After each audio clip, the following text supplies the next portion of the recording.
জওয়ান craze চাপে রাখছে ফুকরে 3 ও mission Raniganj. তারই মাঝে নট আউট শাহরুখ 32তম দিনে কত আয় করলো জওয়ান। তো কি অবস্থা সবার, কেমন আছেন? আমি ড্রামা সবুজ।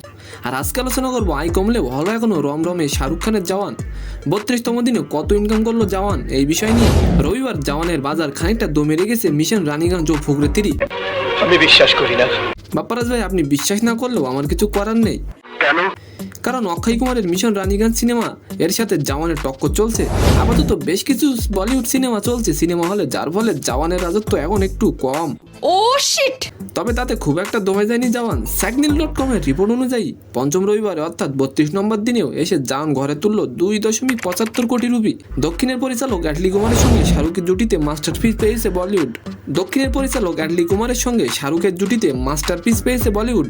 এ সিনেমায় আরও কাজ করেছেন নয়নতারা, বিজয় সেতুপতি, প্রিয়ামণি, দীপিকা পাডুকোন প্রমুখ। রবিবার জওয়ানের বাজার আরও একটু ভালো যেত, বাট ফুকরে 3 এবং অক্ষয় কুমারের মিশন রানীগঞ্জ ছবির জন্য আয় একটু কম হয়েছে।